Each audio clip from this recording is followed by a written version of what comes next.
माझा मित्र आहे आशिष नेहरा म्हणून, इंटरनॅशनल प्लेयर, म्हणजे इंडियन टीमचा वर्ल्ड कप विनिंग टीममध्ये. त्याचं सुपर्ब वाक्य आहे. तो म्हणला परफेक्ट पेअर ही नवरा बायकोची असूच शकत नाही, परफेक्ट पेअर सिर्फ जूते की होती आहे.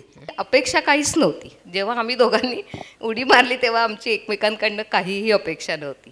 लग्नाच्या बाबतीत मॅच्युरिटी वगैरे असं काही नसतं. कुठलंही वय असं नाही आहे की जरा आता ही मॅच्युरिटी आल्यानंतर करू, जरा आता हे झाल्यानंतर करू, ते झाल्यानंतर करू. मी तुमच्या लग्नाची एक डेडलाईन आखलीच पाहिजे, म्हणजे मी केलं. आणि सर्वात शेवटचा मुद्दा, तुम्ही रसिक आहात का? की उद्या मला हिची आणि हिला माझी कंपनी तेव्हाच आवडेल राहू ज्यावेळेला माणसामध्ये रसिकता असेल. पण उडी घ्यायची जी भीती घेतो ना ती पहिली थांबायला पाहिजे. मे बी आम्ही दोघं खेळाडू असल्यामुळे आम्हाला हार पचवायची पण सवय आहे. आणि ह्याच्यामध्ये ना तिला ना मला अपयशाची भीती नव्हती. त्यामुळे अपयशाची भीती बाळगून हे झालं तर काय होईल, ते झालं तर काय होईल, आमची लाईफस्टाईल आम्ही पटा बदलली नाही, अजिबात बदलली नाही. मी लगेचच दोघांना इन्व्हाइट करतो, सुनंदन लेले आणि मंजिरी लेले. मध्ये मध्ये आम्ही मोबाईलमध्ये बघत असलो तरी प्रश्न पुढचे काय विचारायचे हेच बघणार आहोत. महत्वाचं हा, म्हणजे नाहीतर मग व्हिडिओ लगेच जाईल, व्हायरल होईल ना की. ऑल राईट, सुरू करूया. माझी बायको दोघांना मंजिरी मावशी आणि सुनंदन काका म्हणत असल्यामुळे माझ्या तोंडात तेच येणार आहे, त्यामुळे तसंच बोलू. अनुजा तिचं ठरवेल. ऑल राईट, सगळ्यात पहिला महत्त्वाचा प्रश्न. सगळी जी मंडळी आज जमलेली आहेत ती अरेंज मॅरेजच्या प्रोसेसमध्ये असलेली आहेत आणि तुमचंही अरेंज मॅरेजच आहे. कसं ठरलं, काय ठरलं, एक कहाणी सांगा पाहू. हॅलो. अशी मुलाखत पहिल्यांदाच मी देते, कारण कायम हेच मुलाखत देत आलेले आहेत आणि आज असं जरा थोडंसं जड होतं आहे. सांगायचा मुद्दा असा आहे की लग्न ठरवताना आमच्या दोघांच्या बहिणी मैत्रिणी होत्या, त्यामुळे त्या भेटत होत्या आणि मग त्यांच्या बोलण्यात आलं की माझा भाऊ लग्नाचा आहे, माझी बहीण लग्नाची आहे, भेटायचं का. तर मग ते हो म्हटल्यानंतर आम्ही दोघं भेटलो. आईवडील नाही, हां, आम्ही दोघं पहिले भेटलो आणि मग नंतर आईवडिलांना होकार सांगून मग आईवडील आमचे भेटले. अशी आमची सुरुवात झाली आहे. आणि काय त्यावेळी तुमचं वय होतं दोघांचं? मी 26 आणि हे 27. आणि मग त्यावेळी बहिणींनी अनुरूपचा रोल प्ले केला होता. येस, अगदी बरोबर, अगदी बरोबर. त्या वयाबद्दल मला एक विचारायचं आहे, कारण अनुरूपमध्ये आता ॲव्हरेज जे वय असतं लग्नाचं ते मुलांचं साधारणपणे ॲव्हरेज वय हे 70-75. नाही, आम्ही एवढं खरं बोलत नाही.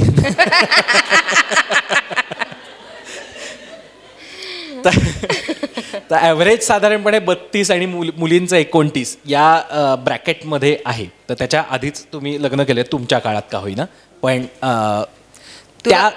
तुला एक सांगू का, आम्ही जेव्हा लग्न केलं तेव्हा आमच्या बहिणींची लग्न 20व्या आणि 21व्या वर्षी झालेली होती. एक्झॅक्टली. तर त्या काळाच्या दृष्टीने तुम्ही उशिराच करत होता. पण 26व्या वर्षी किंवा 27व्या वर्षी लग्न करत असताना तुम्हाला त्या टप्प्यावर आता 34 वर्षानंतर लग्नाच्या असं कधी वाटलं का की आपण जरा लग्न लवकरच केलं किंवा जरा उशिराच? दोन्ही वाटत नाही, कारण त्यावेळेलाही आम्ही इमॅच्युअर्ड होतो, आजही इमॅच्युअर्ड होतो.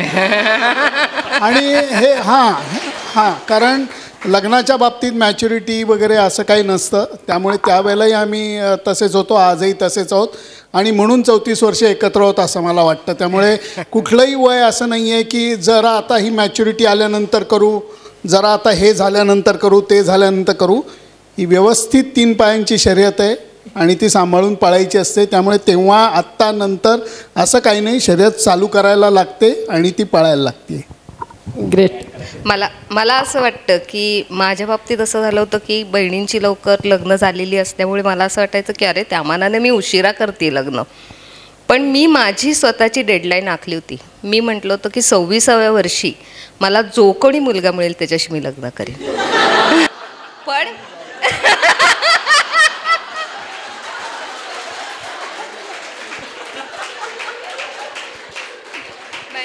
म्हणजे मला सांगायचा उद्देश माझा असा आहे की तुम्ही प्रत्येकाने आपली डेडलाईन आखली पाहिजे आणि ते स्वीकारलं पाहिजे की मला या लाईनीच्या आत आटपायचं आहे माझं लग्न असं.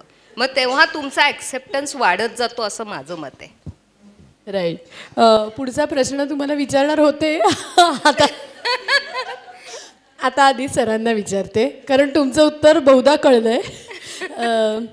हीच ती आहे आणि छान होऊ शकेल आपली कंपॅनियनशिप असं पहिल्या भेटीत वाटलं का आणि काय गट फिलिंग होतं त्यावेळेस?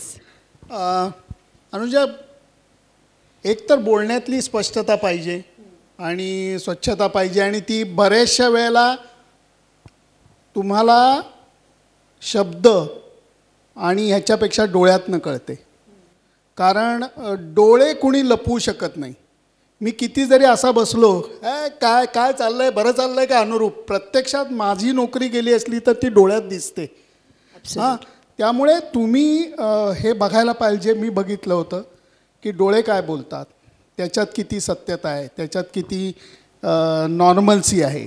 तर त्या गोष्टी जास्त बघितल्या होत्या. आणि सर्वात एक जुळण्याची नाळ खूप महत्त्वाची होती, ते म्हणजे मी खेळाडू होतो.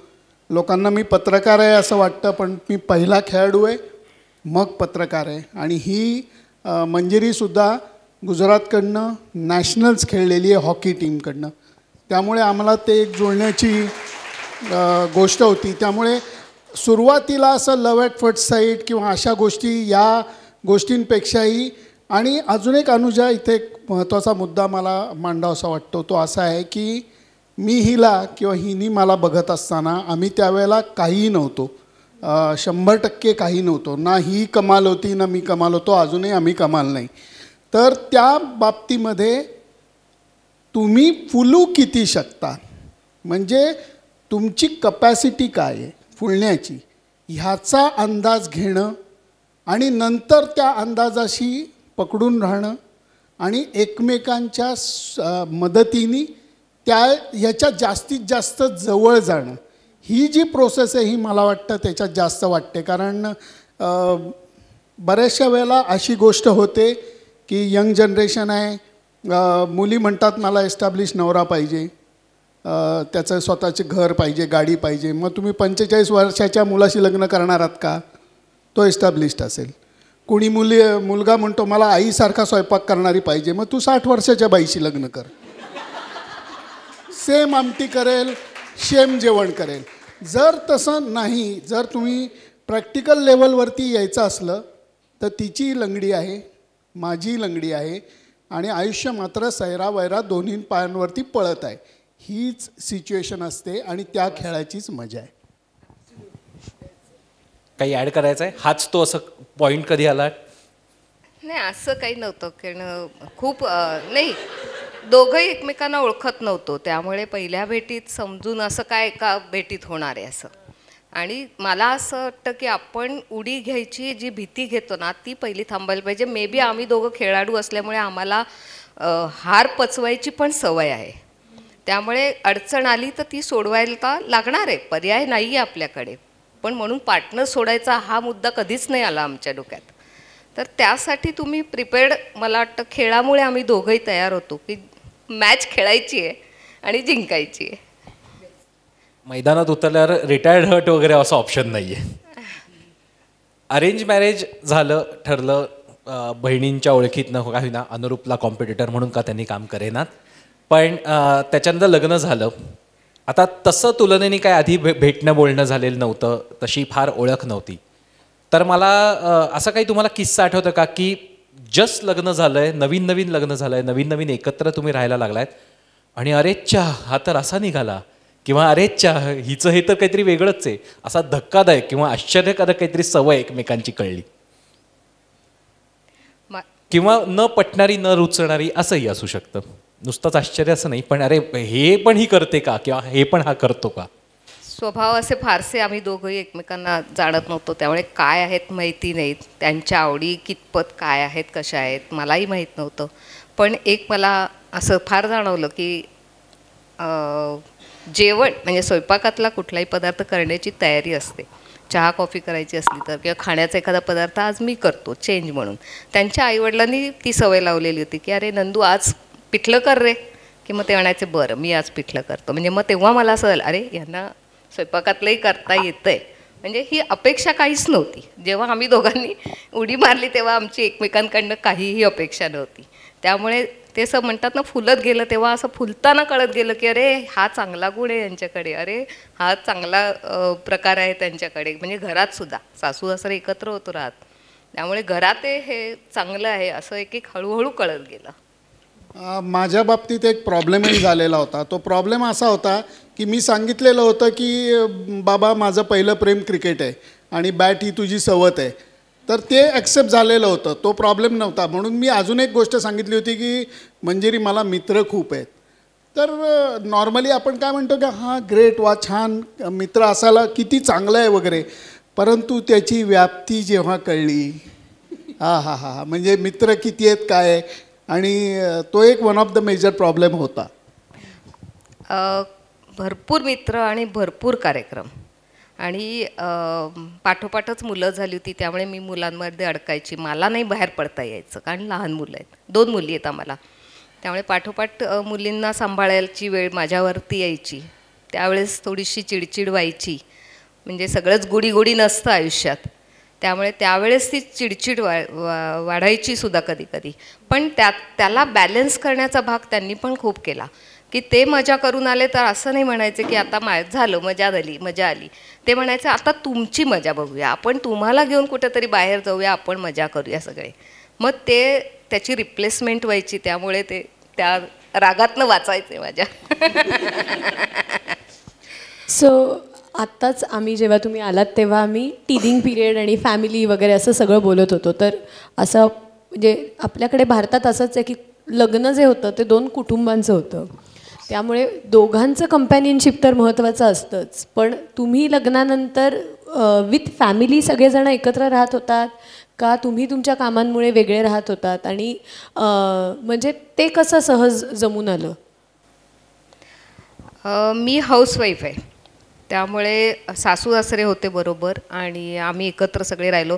मला असं वाटतं की ते त्यांच्या निमित्तानं बाहेर पडायचे आणि बिझी राहायचे, तर तो काळ त्यांचा कामाचा होता. त्यांना स्वतःला एस्टॅब्लिश करण्यासाठी त्यांना बाहेर पडणं गरजेचं होतं.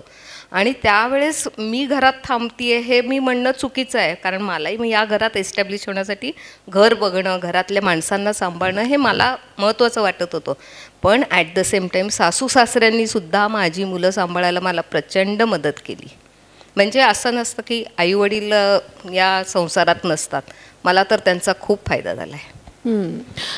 ॲक्च्युली मला अजून एक प्रश्न तुम्हालाच विचारायला आवडेल की आता तुमच्या मुलींची सुद्धा आय एम शुअर लग्न झालेली आहेत, तर आता ना मुलींचा किंवा मुलांचा कुटुंबामधलं किंवा घरामधलं कॉन्ट्रीब्युशन ह्याच्या डेफिनेशन खूप बदलत चालले आहेत. सो म्हणजे तुम्ही आता आईवडील या पर्स्पेक्टिव्हनी जेव्हा ते सगळं बघतात त्यावेळेस तुम्हाला हा स्टार्क डिफरन्स जाणवतो का? आहे ना, कारण मी हाऊसवाईफ होते त्यामुळे माझ्या खूप अपेक्षा नव्हत्या. मुली आता त्या वर्किंग आहेत, त्यामुळे त्या पण म्हणतात की मी पण काम करते, तो पण काम करतोय, मग मी घरातली कामं करते तर त्यांनी पण करायला पाहिजे. आणि काळ बदलला आहे तशी मुलं करतायत. आमचे दोन्ही जावई करतात कामं, म्हणजे अगदी भांडी घासण्यापासून, कारण परदेशात राहतात, कोणी हाताशी नाहीच आहेत माणसं त्यांना, त्यामुळे भांडी घासण्यापासून स्वयंपाकघरात जी पडेल ती मदत करणं ही करतायत ते. मला असं वाटतं इक्वालिटी जे म्हणणं आहे त्याच्यात हे येतंच ना की मी नोकरी करते, तूही नोकरी करतोयस, आली ना इक्वालिटी, मग ती सगळ्याच स्टेजवरती सगळ्याच बाबतीत येऊ दे ना. वेळ लागेल, सगळ्यांनाच सगळं येतं असं नसतं. त्यामुळे मला स्वतःला सासरी आले तेव्हा भाकऱ्या येत नव्हत्या, सासूबाईंनी शिकवल्या आणि मी शिकले, म्हणजे हळूहळूच येणार आहे हे सगळं ना. मग ते मानसिक तयारी मित्रांनो मैत्रिणींनो ह्याच्यात असणं टू इम्प्रूव्ह कंटिन्युअसली. माणूस म्हणून तुम्ही इव्हॉल्व होता की नाही, मग मुलगा मुलगी हे मी बोलतच नाही आहे, इव्हॉल्व होता की नाही. आणि ह्याच्यामध्ये सिंपल गोष्ट आहे की जी गोष्ट आपल्याला समोरच्यानी पाळावीशी वाटते, करावीशी वाटते, ती आपण पाळली की आपण एकदम स्ट्रॉंग फुटिंगवरती येतो. समजा माझं हिच्याशी लग्न झालेलं आहे, तर मी उद्या समजा हिच्या आईवडिलांशी नीट वागलो, हिच्या भावाशी नीट वागलो, म्हणजे नॉर्मली मी वागतोच, माझी एवढी हिंमतच नाही आहे. स्टेजवर मी काही नाही बोलू शकत. पण ते जर का ठेवलं तर मग तुम्ही न बोलता सुद्धा ही अपेक्षा करू शकता की तू माझ्या आईवडिलांची, माझ्या बहिणी भावांची नीट वाग. आणि याच्यामध्ये जर समजा फॉर एक्झाम्पल मी जरा वेगळी उदाहरणं देतो की मी तळेगावला राहतो आहे आणि माझं जर का खराडीला रोजचा जॉब आहे, माझ्या 5वीला जर का हे पुजलेलं आहे की मला एवढा प्रवास करून मला जॉब करायचा आहे, मग मुंबईत राहतो आहे, गर्दीच्या लोकलनी मला इथनं तिथं जायचं आहे, उदाहरण देतो आहे मी.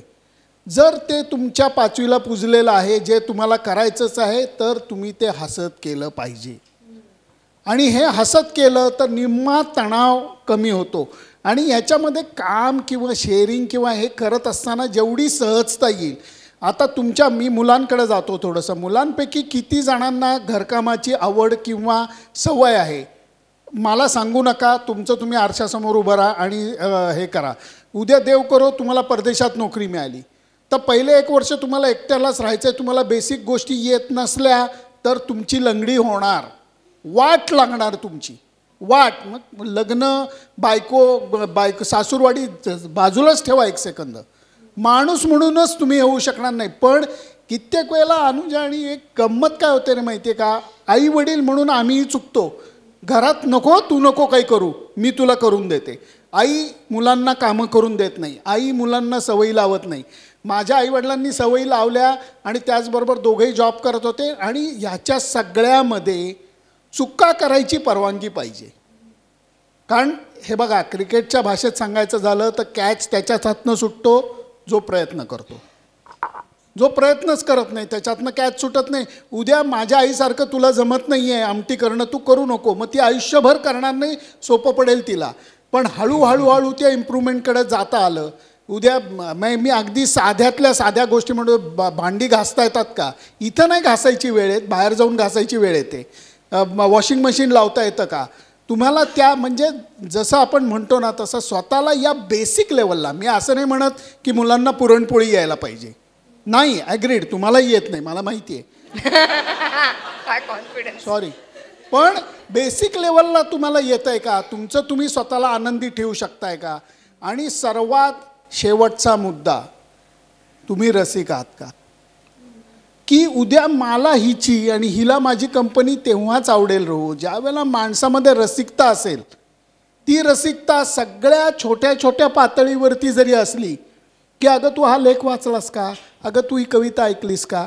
आता उद्या समजा ही डान्सवाली आहे आणि हिला डान्सला जायचं आणि मला ढिम्म डान्स कळत नाही आहे, सॉरी, तर त्याच्यातली थोडी रसिकता यायला पाहिजे. तुम्हाला ते एन्जॉय करता यायला पाहिजे. आणि ह्याच्यातनं माणूस घडत जातो. कारण माणूस म्हणजे मी एक तुम्हाला अशी वस्तू म्हणून डोळ्यासमोर आणायचा प्रयत्न करतो.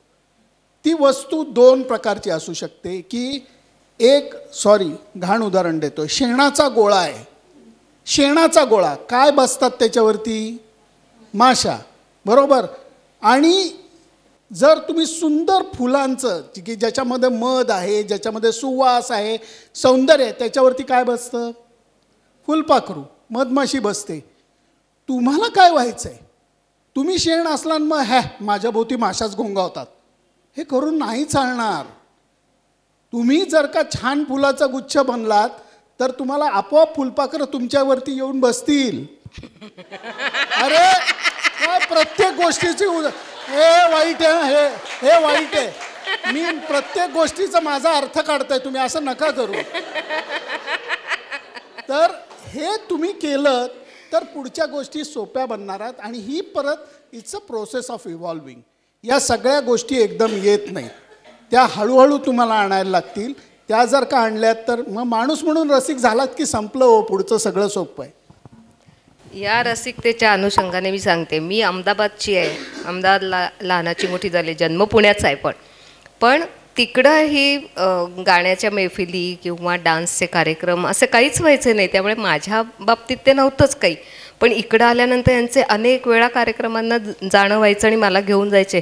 माझ्यात नव्हती ती आनंद घेण्याची कला निर्माण झाली. एक्झॅक्टली मी हा प्रश्न विचारणार होते की तुमच्यासाठी तुझे प्रश्न आधीच समजून घे बोलतेय की काय. तुम्ही एक काउन्सिलरच आहात असं म्हणायला लागेल. तर मला विचारायचं होतं की हे ट्रान्झिशन तुमच्यासाठी पूर्ण वेगळ्या रिजन म्हणून तुम्ही वेगळीकडे आलात, तर कसं होतं? म्हणजे हे अवघड होतं का की आणि त्या बाबतीत तुम्हालाही काही रोल प्ले करावा लागला असेल की गोष्टी ह्यांच्यासाठी आता कम्फर्टेबल करण्यासाठी मलाही थोडं कॉन्ट्रीब्यूट करायला लागेल, तर कसं बासुंदी जमलं? नाही अनुजा, बासुंदी सोडून सगळ्यामध्ये पहिल्यांदा शेव घालून खायची. म्हणजे मी गमतीने म्हणतोय, गुजरातून आली होती त्यामुळे फक्की मारणं ज्याला म्हणतात की शेव फरसाण की फक्की मारणं, तर हे सुरुवातीला नॅचरल होतं, पण ते नंतर ड्रास्टिकली जशा गोष्टी बदलत जातात तशा त्या बदलत पण जातात. हे गमतीचं उदाहरण. हवामानाचा पण भाग आहे तिकडे. उकाडा आणि हे सगळं असल्यामुळे तिखट पदार्थ, तेलकट पदार्थ असे खाल्ले जातात आवडीनं. इथलं हवा गार आहे त्यामुळे तेवढं आवड निर्माण होत नाही, खावंसं वाटत नाही, त्यामुळे तोही बदल आहे. आणि इथं खायची सवयच नाही आहे. या घरात आले तेव्हा माझं घर माहेरचं खूप शांत आणि 4 माणसं, आम्ही आमची 5 माणसं होतो. इकडं आल्यानंतर सतत माणसं घरात होती, ते सुद्धा मला पचवायला जड गेलं, पण ते आनंददायी होतं आणि मला ते आवडत पण होतं की अरे माणसं येतं, ती चांगली गोष्ट आहे ना, त्यामुळे ते ॲक्सेप्ट करायला सोपं गेलं. एक तुम्ही एकत्र राहत होता, तो त्या अनुषंगाने प्रश्न आहे. सासू सासरे घरातच होते. आता अनेक आमच्या पॉडकास्टच्याही कमेंट्समध्ये पासनं ते आम्हाला पर्सनली भेटणारी मंडळी, मुली म्हणतात मुलं कशी ममाज बॉय आहेत आणि मुलं म्हणतात या पापा की परी आहेत. या पद्धतीचं एक दोघांचंही असतं. तर आता जेव्हा लग्न होऊन मुलगी घरात जाते, दुसऱ्या घरात जाते आणि तिथे सासू सासरे आहेत, तेव्हा ममाज बॉयवाला जास्त डोकं वर काढणारा मुद्दा बनतो. तर एकदा असं काही घडलं का तुमच्या बाबतीत? अगदी याच टर्म्समध्ये नाही, पण दोघांनाही मला विचारायचं आहे की जेव्हा सासू आणि सून यांच्यामध्ये काही कॉन्फ्लिक्ट झाला असेल तर किंवा मतभेद असतील, मग अगदी काही भांडण होण्याची गरज नाही, पण मतभेद असतील तर ते तुम्ही कसे हँडल केले? त्याच्यामध्ये सुनंदन काकाचा रोल काही होता का? तुझी काही सँडविच अवस्था झाली का आई आणि बायको ह्याच्यामध्ये? तर त्या सिच्युएशन्स कशा हँडल केल्या? पहिलं तुम्हीच सांगा. नाही, पहिलं तुम्ही. नाही सँडविच अवस्था उलटं होते की या दोघींची पार्टी होती आणि मला बाहेर ठेवलं जायचं, त्यामुळे टचवूड तसं झालं नाही. परंतु या सगळ्याचा बेस जो होता तो we tried our best to keep it simple, जी जगामध्ये खूप अवघड गोष्ट आहे. Trying to keep it simple हे अचीव करणं, इट्स अ मॅसिव्ह प्रोसेस. आणि त्या याच्यामध्ये चूक बरोबर माहीत नाही, परंतु माझ्या पत्नीचे, माझ्या बहिणीचे, माझ्या आईवडिलांचे, तिच्या भावाचे, तिच्या बहिणीचे, माझ्या साडूचे, हे सगळे काही सिनियर लोक आहेत, काही माझ्या ज्युनियर लोक आहेत, माझ्या भाच्या आहेत, तिच्या भाच्या आहेत. सगळ्यांचे सर्वात महत्त्वाची गोष्ट म्हणजे मैत्रीचे संबंध आहेत. आणि ते नातं सॉलिड म्हणजे मजबूत स्ट्रॉंग आहे. रिस्पेक्ट आहे का? माझे साडू किंवा माझी बहीण हे वयाने मोठे आहेत, रिस्पेक्ट आहे का? अर्थातच आहे.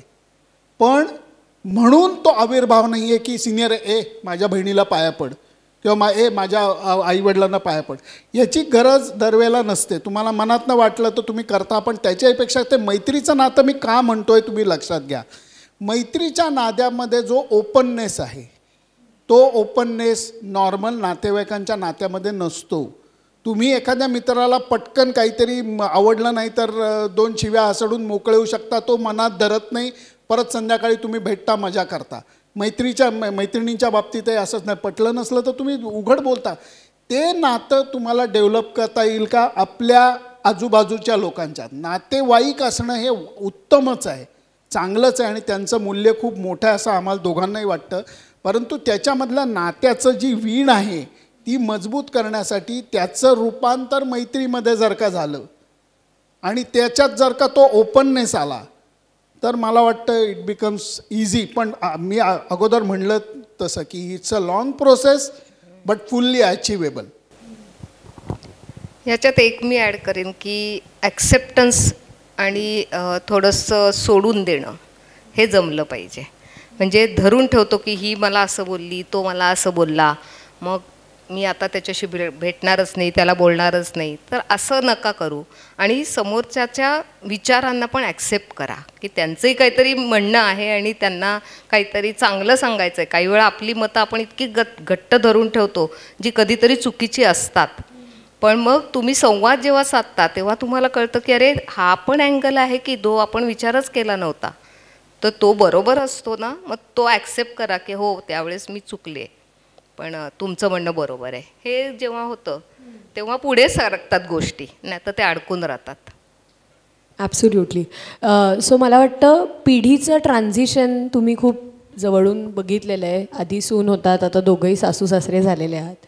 तसंच प्रत्येक पिढीचे पण काही वेगळे प्रश्न असतात. सो तुमचं जेव्हा लग्न झालं त्यावेळी तुमच्या वेळेचे प्रश्न वेगळे होते. मग तुमचं रिलेशन जसं मॅच्युअर झालं तेव्हाचे प्रश्न वेगळे होते. आणि आत्ताच्या तुम्ही जेव्हा बघताय तुमच्या मुली, त्यांची कंपॅनियनशिप, त्यांचं एव्हरीडे आयुष्य, त्यांचे वर्क लाईफचे इश्यूज, तेव्हा आता तुमची पण सासू सासरे म्हणून भूमिका बदलती आहे. तर आत्ताच्या ह्या सगळ्या जनरेशनच्या बाबतीत आपण मागची जनरेशन म्हणून सपोर्टिव्ह रोल प्ले करतो का, आणि त्या बाबतीत तुम्हाला या सगळ्या लोकांना काय सांगायला आवडेल? मला माझ्या वेळचं मी एक पहिलं उदाहरण देईन की मी गंमत म्हणून म्हणायची सासूबाईंना की तुमच्या मुलाला बोला की तो माझ्याशी भांडतोय, तर त्या म्हणायचे तुमची भांडणं तुम्ही सोडवा, मी कशाला मध्ये पडू. आणि हे म्हणणं गंमत म्हणून गोष्ट वेगळी आहे, पण प्रत्यक्षात त्या कधीही आमच्या भांडणात कुणाचीच बाजू घ्यायच्या नाही. आणि वेळ आली तर त्या माझी घ्यायच्या, पण यांची नाही घ्यायच्या.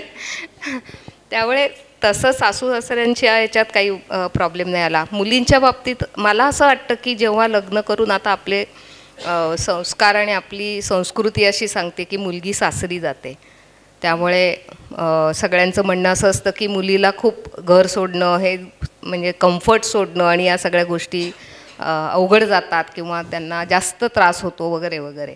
तर मला असा पण प्रश्न येतो की आपण सासरी जातो तेव्हा त्या सासरच्यांनाही एक नवीन माणूस ॲड करायचा आहे आणि त्याला समजून घ्यायचं, तर त्यांच्यासाठी सुद्धा ते अवघड आहे. हा कधी आपण विचार करतो का? मंजिरीला माझे आई बाबा UFO म्हणायचे, अनआयडेंटिफाईड फ्लाइंग ऑब्जेक्ट. तर आत्ता माझ्या मुलीच्या लग्नानंतर सुद्धा असं सुरुवातीला तुम्हाला सासू सासरे नवरा यांच्याशी ॲडजस्ट व्हायला वेळ लागतोच आणि ती प्रोसिजरच आहे, प्रोसेस आहे. त्याला वेळ आपण द्यायला पण पाहिजे. आपण त्यातनं शिकलं पाहिजे की काय चुकतं आहे ते बाजूला करायचं आहे आणि काय पुढे घेऊन चांगलं जायचं आहे. तर या प्रोसिजरमध्ये माझ्या मुलीला पण सुरुवातीला आणि होतं कसं की आपण चांगल्या घरात सगळं मस्त राहिलेलं असतो, लहानाचे मोठे झालेलो असतो, आपलं सगळं इस्टॅब्लिश झालं आणि सडनली आपण लग्न करून जातो आणि आपलं सगळं शून्यातनं परत सुरू होतं आयुष्य. तर ते शून्यातनं सुरू झाल्यावरती ते अवघड आहेच, कारण प्रसंग आता अनेक अडचणींना जास्त तुम्हाला सामोरी जायला लागणार आहे. तर हे पहिलं ॲक्सेप्ट करायला पाहिजे. आणि नंतरच्या टप्प्यात मला असं वाटतं आईवडिलांनी मध्ये पडण्यापेक्षा त्यांच्या लढाया त्यांना लढू द्यात. मारामारीवरती आले तर आपण मध्ये पडायचे, तोपर्यंत आपण मध्ये नाही पडायचं. संवाद याच्यातला अनुजा मला वाटतं खूप महत्त्वाचा ठरतो. कारण कुढत बसणं, न बोलणं, इवन मैत्रीच्या नात्यात तुम्ही विचार करा की समजा मी आणि मित्रमैत्रिणी आहोत आणि एखादी गोष्ट माझी आवडली नाही, तर ते कुढत बसणं, मग बोलणं, न बोलणं किंवा न भेटणं हा उपाय नाही आहे. त्याच्यापेक्षा तुम्ही जर का स्पष्ट सांगून टाकलं, अरे काल असं असं बिहेवियर झालं ते काय मला बरोबर नाही वाटलं, थिंक अबाउट इट. आणि जर का मी ऐकून घेतलं, अरे असं आहे का, मी काल असं केलं का, मी असा वागलो का, आणि जर ते चुकलं असलं तर या सगळ्या रिलेशनशिपमध्ये मी म्हणतो मैत्रीच्या असू देत किंवा वैवाहिक जीवनात असू देत, खूप सहज पद्धतीने तुम्हाला चेक करता यायला पाहिजे स्वतःच्या गोष्टी आणि त्या कबूल केल्या आणि जर का मान्य केलं की बाबा अमुक तमुक चूक झाली तर पटकन त्या ॲक्सेप्ट करणं, सॉरी म्हणणं. उद्या तुम्ही साधी गोष्ट एक परत फालतू उदाहरण देतो, तुम्ही एखाद्या तंद्रीमध्ये आहात, विचारांच्या तंद्रीमध्ये आहात, तुम्ही नो एंट्रीतनं चुकून गेलात, समोर मामा उभे आहेत, त्यांनी तुम्हाला कडेला घेतलं पोलीस, तर तुम्ही हुज्जत घातली, कुठं बोर्ड कुठं लावला आहे, इथं लावतात का तिथे, हे कधीपासून केलं नो एंट्री, हे करण्यापेक्षा जर का तुम्ही पाया पडलात की काका सॉरी विचारांच्या तंद्रीत होतो, त्यामुळे मी नॉर्मली कधी नियम तोडत नाही, आज माझ्या हातनं चूक झाली, मला माफ करा, ते दुसऱ्या सेकंदाला तुम्हाला सोडतील. तुम्ही हुज्जत घातली तर तुम्ही मेलात. तसं मला वाटतं नवरा बायकोच्या रिलेशनशिपमध्ये ते खूप महत्त्वाचं असतं. घरच्यांच्या रिलेशनमध्ये चूक झाली पटकन ॲक्सेप्ट करा, मोकळं व्हा. कारण जर त्याच्यावरनं तुम्ही अहंकाराने ती दाबून ठेवलीत, सॉरी आणि थँक्यू म्हणायला जर का थांबलात. गंमत कशी आहे बघा की ॲप्रिसिएशन करायला तुम्हाला वेळ लागला नाही पाहिजे आणि चूक झाली असली तर सॉरी म्हणतानाही वेळ नाही लागला पाहिजे. ॲप्रिसिएशन करणं म्हणजे तुम्ही पुण्यातले जर का असलात तर जुन्या काळातलं गौरी नाही की सासू सुनेचं ॲप्रिशिएट नाहीच करणार. म्हणजे श्रीखंड चांगलं झालं असलं तरी चितळ्यांचा चक्काच चांगला असतो, म्हणजे सून करूच शकत नाही. अशा टाईपचं जे कुचकेपणा होता कालानुरूपात तो बदलत गेला आहे. तुम्हाला जर का एखादं चांगलं वाटलं, खाल्लं आणि तुम्ही म्हटलं आ क्या बात आहे, काय मस्त झालं आहे, दॅट्स इट. तिथल्या तिथं तुम्ही 4 पावलं पुढं गेलेला आहात. आणि चूक झालेली असली तर हात वर करून सांगणं की सॉरी, काल जरा हे झालं, माझं चुकलं, I am sorry for that. तो एकदम राग, तो हे जो असतो तो टोन खाली येतो. पण याच्यामध्ये हा ओपननेस राहणं कित्येक जणांना हे नॅचरल नाही आहे, हे लक्षात घ्या. म्हणजे त्या काय काय ॲडमध्ये तुला माहिती आहे ना दाखवलं आहे की तो बाप मुलाला शिकवत असतो की सॉरीसाठी ओ कर, से सॉरी. नाही ऐकत मुलं, नाही ऐकत. आणि जर का या गोष्टी तुम्ही कुठल्याही रिलेशनशिपमध्ये कीप इट सिम्पल ठेवल्यात, क्या बात आहे, अडकायला होत नाही. भांडणं होणार, आमचं कालच झालं नाही, झालं ना. आणि ते व्हायला पाहिजे, ठिणग्या पडायला पाहिजे, कारण ठिणग्या पडल्याशिवाय वेल्डिंग होणार नाही, गोष्ट मजबूत होणार नाही. पण याचं हे करून त्याची बुशफायर नाही व्हायला पाहिजे, हे लक्षात घ्या तुम्ही. ते तिथल्या तिथं त्या गोष्टी आयर्न आउट व्हायला पाहिजे. भांडण म्हणजे वाद व्हायला पाहिजे. ते संवाद साधले तरच वाद होणार, आणि वाद झाले तरच तुम्हाला चुका काय आहेत आपल्या आणि काय बरोबर आहे हे तेव्हाच कळणार. थोडंसं सांगा ना भांडणांबद्दल. म्हणजे एकतर कोणकोणत्या विषयांवरती भांडणं होतात, असे कोणते खास विषय आहेत का की गेली 34 वर्ष ते अजूनही त्या विषयावरती भांडण होतच आहे? अर्थात. आणि अर्थातच महत्त्वाचा मुद्दा, जरी त्याला तुम्ही आत्ता बोलण्यात सांगितलंच आहे तरी ती स्पेसिफिक भांडणं तुम्ही कशी रिझॉल्व्ह केली किंवा करता? म्हणजे आता कालचंही भांडण असेल, त्याच्या स्पेसिफिक्समध्ये जात नाही, पण घरच्यांसाठी वेळ दिला पाहिजे. हे म्हणजे श्रीकृष्णाच्या काळापासून लेल्यांच्या काळापर्यंत चालू असलेलं वाटतं. त्यांचं अति बिझी राहणं काही वेळा नाईलाज त्यांचा असतो, पण माझा स्फोट व्हायची वेळ आलेली असते. त्यामुळे हे वाक्य पडतंच मग ते शेवटी. नाही, पण त्याला रिझॉल्व करायला हेच आहे की काही गोष्टी या सोडायला लागतात. उदाहरणार्थ माझा जो मित्रांचा ग्रुप आहे, अरे राडा आहेत. राडा म्हणजे त्यांच्या एवढी धमाल घरीसुद्धा येत नाही, सॉरी, पण नाही येत. तुम्ही पुढच्या भांडणाचा विषय तयार केला आहे. पण तिला माहिती आहे, ती त्या मित्रांबरोबर असते तेव्हा तिलाही माहिती आहे की राडा काय असतो. पण ती नशा आहे, ती थांबवता यायला पाहिजे. कारण ती तुम्ही जर का जास्त झाली तर तुम्ही झिंगणार आहात, तुम्ही लोळणार आहात. त्याचं उदाहरण डेक्कनचं द्या ना. डेक्कनचं, केदारचं, डेक्कन क्लबवरचं. नाही, कुठलं सांग. लग्नानंतर 34 वर्षांनी. हां, एक उदाहरण असं मजेदार होतं की मी 2007च्या वर्ल्ड कपला जाणार होतो. आणि दुसऱ्या दिवशी मला आपलं संध्याकाळी मी जाणार होतो आणि चांगला 50-55 दिवसाची माझी टूर होती वेस्ट इंडिजमध्ये. तर त्या दिवशी मी रोज सकाळी टेनिस खेळायला जातो डेक्कन जिमखाना क्रिकेट ग्राउंडवरती. तर त्या दिवशी मी म्हणलं मंजिरीला की आज मी काही टेनिस खेळणार नाही, आपण ग्राउंडवर जाऊ, वॉक करू, गप्पा मारू, रुपालीला ब्रेकफास्ट करू, छानपैकी परत येऊ, कारण दुपारी मला जायचं आहे, 50 दिवस मी नाही आहे. तर मी आलो, गाडी लावली आणि आम्ही चालायला जायला लागलो. तेवढ्यात माझ्या ग्रुपचा जो मेंबर आहे केदार जोगळेकर, तो मागणं पळत आला, अरे बरं झालं तू आलास. का? तर तो म्हणला की अरे 4 जण नाही आहेत, 3च जण आज आलेत, बाकीचे आपले ग्रुप मेंबर आले, तू खेळायला चल. मी म्हणलं अरे नको, अरे चालणारच नाही, 3च जण आहेत, आपला खेळच होणार नाही ग्रुपचा, तू चल. मला त्यावेळेला कळत होतं, मी प्रॉमिस केलं हिला की आज आपल्याला चालायचं आहे आणि त्याच्यानंतर 50 दिवसाची टूर आहे. पण बेवडा जसा गुत्त्याकडे जातो, त्या झिंगत मी त्या मित्राकडे गेलो. माझं खेळण्यात लक्ष लागलं नाही, मी तिथं हरलो, मी पचकलो, चुकीचे शॉट मारले, कळत होतं पण ते सोडता आलं नाही.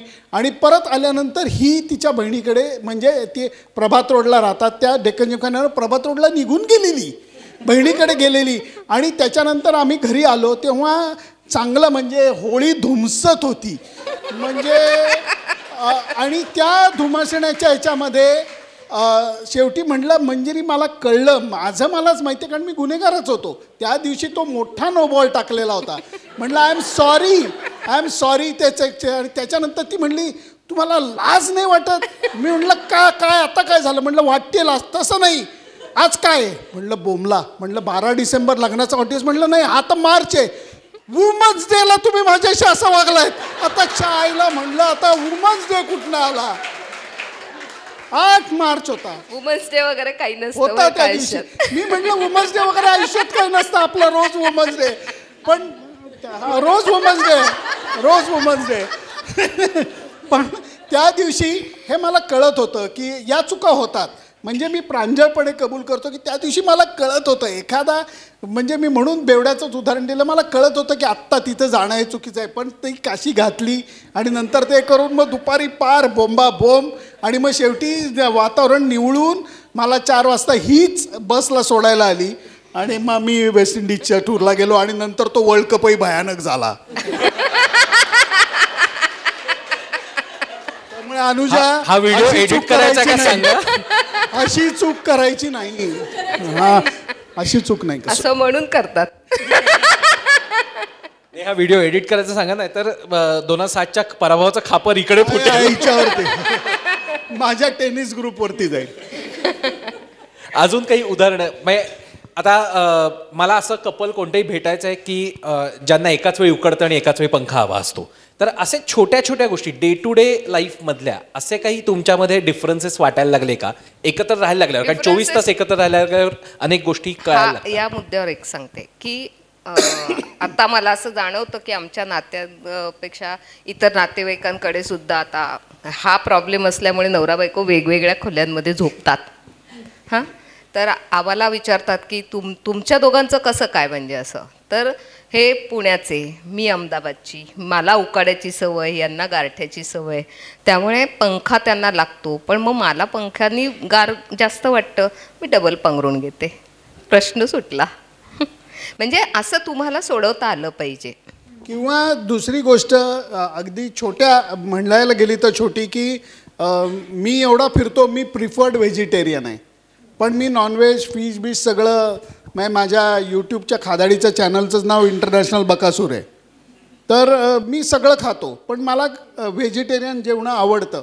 तर मुलींना माझ्या नॉनव्हेज पण आवडतं. तर ते करायचं जर का असलं तर मुलींना सिम्पल सांगायचं, बाबा जे हवं आहे ते घेऊन या, बनवायची जबाबदारी माझी. पण हे करत असताना कित्येक घरामध्ये असं होतं की तू व्हेजिटेरियन असली, तू खात नसलीस तरी तू आमच्यासाठी बनव. हा मला जरा नोबॉल वाटतो, बरोबर नाही वाटत. त्यामुळे ती गोष्ट आम्ही अगदी स्पेसिफिकली टाळली, सहज स्वीकार, सहज हे केली की अजिबात, म्हणजे तिन्ही नाटकं नाही केली की या घरामध्ये शिजवायचं नाही आणि मग मला त्याचा वास येतो, हा चमचा चालणार नाही, ही कढई वापरायची नाही, असलं पण नाही. आणि दुसरीकडे तिलाही मी जबरदस्ती करून लावायला लागले. म्हणजे तुम्हाला ते हिंदी गाणं माहिती आहे का, कुछ तुम करो कुछ हम करे, मिलजुल के कुछ गम कम करे, हे खरं करता यायला पाहिजे. म्हणजे परत फिरून अनुजा तिथंच येतं. Keep it simple. ॲब्सोल्युटली. तुम्ही जे आत्ता डिफरन्सेसबद्दल बोलताय ते तर आपण पुढे टाकून जाऊ शकतो, कम्युनिकेट करू शकतो, सिम्पल ठेवू शकतो. पण बऱ्याचदा असं दिसतं जे कपल्स आमच्याशी बोलतात त्यांच्या बाबतीत की पेरेंटिंग अशी गोष्ट जेव्हा या कंपॅनियनशिपचा भाग येते तेव्हा दोघांची मतं खूप वेगळी असतात की मला मुलांना वाढवताना काय करावं असं वाटतं आणि तुला काय वाटतं. आता तुमच्या बाबतीत तर तुम्ही घरी होतात त्यामुळे तुम्हीच ती जबाबदारी घेतली डेफिनेटली असणार. तर त्या बाबतीमध्ये कधी डिफरन्सेस ऑफ ओपिनियन होणं किंवा शिस्तीबद्दलच्या सवयी किंवा मुलांना शाळेत कुठलं घालायचं किंवा त्यांचा अभ्यास याच्यावरनं कधी वाद किंवा टीमवर्कमध्ये हे अनअवेलेबल असणं याच्यावरनं कधी प्रॉब्लेम झाले? नाही. कारण मी मॅथमॅटिक्स स्टॅटिस्टिक्स आणि मॅथमॅटिक्स घेऊन मी BSc झालेले, त्यामुळे मला मॅथमॅटिक्सची आवड आणि आनंद होता. मुलांना मी ते शिकवायची आणि मी खेळाडू असल्यामुळे मी मुलींना सतत कुठल्या ना कुठल्या तरी ॲक्टिव्हिटीमध्ये बिझी ठेवायची, कारण मला कळायचं की यांना बिझी नाही ठेवलं तर हे मला त्रास देतील दोघी जणी. त्यामुळे काय स्विमिंग शिकवा, काय भरतनाट्यम शिकवा, काय किंवा काय म्हणतात ग्राउंडवर पाठवणं, काय बॅडमिंटनला पाठवणं, काय या सगळ्या ॲक्टिव्हिटीसाठी मी स्वतः जायची, कारण मी मोकळी होते. पण ह्या ॲक्टिव्हिटी करायला पाहिजे असं मी आत्ताच्या माझ्या मुलींना पण सांगते की मुलांना बिझी ठेवा, त्यांची एनर्जी आहे खूप, ती युटिलाइज होऊ दे, तर ते तुम्हाला शांत झोपू देतील, ते आधी झोपतील शांत म्हणजे. तर ह्या सगळ्या गोष्टी आहेत. आणि तू काय म्हणाली होती अजून? म्हणजे ह्यांचं बऱ्यापैकी वेळा टुरिंग आणि अनअवेलेबिलिटी असायची, तर तो कधी लॅग जाणवत राहिला का की हे मलाच मॅनेज करावं लागतं? शिकवण्याच्या ह्याच्यात मला असं वाटतं की मी मॅथमॅटिक्स सायन्स याच्याशी रिलेटेड गोष्टी सोडवायचा प्रयत्न केला. त्यांचं कॉमर्सचा भाग असल्यामुळे त्यांनी शिवाजींच्या गोष्टी तर प्रात्यक्षिक करूनच मुलींना शिकवल्या. तर ते दोघांचंही काम आहे असं आम्ही मानतो. आणि जेव्हा जेव्हा त्यांना वेळ मिळतो तेव्हा तेव्हा ते योगदान म्हणा किंवा ती वेळ देणं ते त्यांनी स्वीकारलेलं असतं. त्यामुळे मला कधी असं काही शिकवायला किंवा आम्हाला दोघांना एकमेकांना सांगायला नाही लागलो. कुठं एकदा थोडीशी वादावादी झालेली होती. आमची मोठी मुलगी नुपूर लास्ट इयर इंजिनिअरिंगला होती, कमिन्स इंजिनिअरिंगला, आणि त्यावेळेला त्यांच्या मुलींच्या ग्रुपनी पुरुषोत्तममध्ये भाग घेतलेला होता. त्यामुळे लास्ट इयर इंजिनिअरिंग आणि पुरुषोत्तममध्ये घेतलेला भाग हे सॉलिड कॉन्फ्लिक्ट झालेलं होतं. त्याचं कारण अभ्यासाची पण गोष्ट होती आणि दुसरी गोष्ट म्हणजे कॉलेज संपल्यानंतर 6 ते 11, 6 ते 11:30 ते तालीम वगैरे करायचे. त्यावेळेला हिला थोडंसं ते खटकलेलं होतं, जे आई म्हणून तिचं बरोबर होतं. परंतु पुणेरी बाप म्हणून मला हे माहिती होतं की पुरुषोत्तममध्ये भाग घेणं, ते करणं, हेच मी तिला समजून सांगायचा प्रयत्न करत होतो की मार्कलिस्ट लक्षात राहत नाही, पुरुषोत्तम लक्षात राहतं. ते जरा तिच्या पचनी पडत नव्हतं. परंतु त्यावेळेला वादावाद्या खूप झाल्या. पोरीला मी अनावश्यक प्रोटेक्ट केलं. जा म्हणलं तू अभ्यास पण कर, पण तू पुरुषोत्तम पण कर. पण याच्यामध्ये एक चांगली गोष्ट अशी आहे की या प्रेशरमध्ये आमच्यात कॉन्फ्लिक्ट नव्हता. आम्ही ते बोलत होतो, कारण तिची भूमिका योग्य होती, पण माझी भूमिका योग्य होती की पुरुषोत्तम करायला द्यायला पाहिजे. चांगली गोष्ट एवढीच आहे की या वादावादीतनं पोरीनी डिलिव्हर असं केलं की त्यांचं नाटक पहिलं आलं आणि तिला केशवराव दाते, म्हणजे जेंट्स आणि लेडीज मिळून जे अभिनयाचं सर्वोच्च बक्षीस असतं ते नुपूरला मिळालेलं होतं. आणि आज कदाचित तिला त्या गोष्टी आठवत असेल, आणि आज मार्कलिस्ट आठवत नाही पण ते पुरुषोत्तम आठवतं, ती फ्रेंडशिप आठवते. तर या गोष्टी हे होतात. पण त्यावेळेला हिची चूक होती का? नाही, कारण पुरुषोत्तम करंडक त्याची लिगसी, फिरोदिया करंडक त्याची लिगसी अहमदाबादहून आल्यामुळे हिला माहीत नव्हतं. आणि आई म्हणून तिचं होतं की अरे शेवटचं इंजिनिअरिंगचं आहे, तुम्ही जर काही केलं. आणि माझा जरा या बाबतीतला मूर्ख अतिरेकी अप्रोच असतो, यावर्षी नाही आली तर पुढच्या वर्षी होईल, तर ते पटणं शक्य नसतं. पण मी असा विचारसुद्धा येड्यासारखा करू शकतो की अरे काय 1 वर्ष इंजिनिअरिंग लेट झालं म्हणून काय असं होणार आहे, पुरुषोत्तम व्हायला पाहिजे. तर या वादावादीच्या गोष्टी होतात, पण हे वाद व्हायला पाहिजेत. या वादाची चर्चा, घमासान भांडणं व्हायला पाहिजेत आणि त्याच्यातनं मार्गही काढता यायला पाहिजे. आणि अखेर काय म्हणतात त्याला, ह्या सगळ्यामधनं जो माणूस डेव्हलप होण्याची जी प्रक्रिया आहे, आईबाप म्हणून आम्ही आणि पोरगी म्हणून आमची नुपूर, या सगळ्या गोष्टी पॅरलली जातात. क्या बात आहे. उगीच मी पण नॉस्टॅल्जिक झालो पुरुषोत्तमचं उल्लेख. ओके, थोडंसं करिअर या भागाकडे येऊया. म्हणजे आत्ता सहजीवन आणि पॅरेंटिंगबद्दल आपण बोललोच. करिअर म्हटलं तर सुनंद काका खूप वेगळं करिअर आहे की क्रिकेट पत्रकार. अनुरूपमध्ये कायमच दिसतं की काही स्पेसिफिक करिअरची व्यक्ती असेल, मुलगा असो किंवा मुलगी, तर जास्त रिस्पॉन्स येताना दिसतात. तर करिअर ऑड असेल किंवा वेगळं असेल, ऑड नाही म्हणणार पण वेगळं आहे, नॉर्मल अगदी वहिवाटेचं नाही आहे, तर त्या मुलाला किंवा मुलीला थोडंसं कठीण जातं. तर तुमच्यामध्ये जेव्हा लग्न झालं त्याच्यानंतर असेल, त्याच्यानंतर अर्थार्जन हा प्रश्न जेव्हा असेल, तर या टप्प्यावरती या करिअर चॉईसबद्दल आणि या करिअरमधल्या इतर संधी घेणं किंवा न घेणं ह्याच्यावरनं काही वाद झाले का, ह्याच्यावरनं काही चर्चा झाल्या का, आणि त्यातनं तुम्ही मार्ग कसे काढले? कारण नवनवीन संधी येत असतात. म्हणजे आजचं ग्लॅमरचं रूप हे आज आलेलं आहे, ते 100% 10-15 वर्षापूर्वी पण एवढं नव्हतं. त्यामुळे त्या टप्प्यावरती असताना त्यातले चॅलेंजेस वेगळे असणार आहेत. वाद नाही झाले. सर्वात महत्त्वाची गोष्ट म्हणजे याच्यात वाद झाले नाही. माझं करिअर हे ॲडव्हर्टायझिंगचं होतं, म्हणजे क्रिएटिव्ह साईड नाही. न्यूजपेपर यांना ज्या जाहिराती मिळतात त्याच्यातनं जो रेव्हेन्यू जनरेट होतो त्या भागाचं ॲडव्हर्टायझिंग, म्हणजे ज्याला आमच्या भाषेमध्ये स्पेस सेलिंग म्हणतात. ते स्पेस सेलिंग हे माझं करिअर होतं. चांगलं काम करत होतो आणि मला क्रिकेट रायटिंगची खूप आवड होती, स्पोर्ट्स रायटिंगची मला खूप आवड होती. त्यामुळे एकीकडे मी हे करत होतो करिअर आणि दुसरीकडे माझं पॅशन जपत होतो लिहिण्याचं. त्याच्याबरोबरीने उचापात्या करायची सवय असल्यामुळे एक तर मी जॉब केलेलं नाही आहे. मी पहिले करिअरच्या सुरुवातीला दैनिक केसरीमध्ये 1.25 वर्ष जॉब केला. त्याच्यानंतरची पुढच्या पूर्ण करिअरमध्ये मी फ्रीलान्सर राहिलेलो आहे. या फ्रीलान्सर राहण्याचे एक प्रचंड मोठा फायदा म्हणजे फ्री आहे, त्याच्यात तुमचं स्वातंत्र्य आहे. आणि ज्याच्यामध्ये प्रॉब्लेम असा आहे की तुम्हाला 1 तारखेला बँकेमध्ये पैसे असतात असं नाही, 30 तारखेलासुद्धा नसतात, 15लाही नसतात, 1 तारखेलासुद्धा नसतात. तर मी त्याच्यात उचापात्या करायचा प्रयत्न करत होतो की त्याला ॲडिशनल अजून पैसा कसा मिळेल. मग मी इन्स्टेड ॲडव्हर्टायझिंग म्हणजे मॅचच्या वेळेला जे बोर्ड लावले जातात त्याचं मार्केटिंग करायला लागलो. त्याच्यात जे पैसे मिळायचे ते मी टुरिंगला घालवायला लागलो. म्हणजे मी तशा पद्धतीचं माझं टुरिंग सेल्फ सपोर्ट केलेलं आहे की माझे स्पॉन्सर मीच मिळवायचे. आणि पब्लिशर जे होते, न्यूजपेपर जे होते, छोटे छोटे पेपर, ऐक्य असेल, तरुण भारत बेळगाव असेल, तिथे मला ते फक्त जागा द्यायचे, पैसे द्यायचे नाही. तर या सगळ्या ह्याच्यामुळे मध्ये आईनी माझे वडील 95 साली म्हणजे बऱ्यापैकी लवकर गेले. आईनी आणि मंजिरीनी मला कुठेही आडकाठी घातली नाही की याला काय अर्थ आहे, पैसे आत्ता आले आणि आता तुम्ही ते घेऊन झिम्बाब्वे टूरला चाललात, याला काय अर्थ आहे, असं कधी केलं नाही. आणि तुम्ही गंमत बघा, मी हे चालू केलं लिखाण हे 85-86 पासनं केसरीत लिखाण चालू केलं. नंतर टुरिंग करायला लागलो, ते शारजा आणि सिंगापूर आणि हे ते. आणि 2001 साली मी पहिल्यांदा फुल टूर केली आणि त्यावेळेला माझं ॲडव्हर्टायझिंगचं करिअर इंटॅक्ट होतं.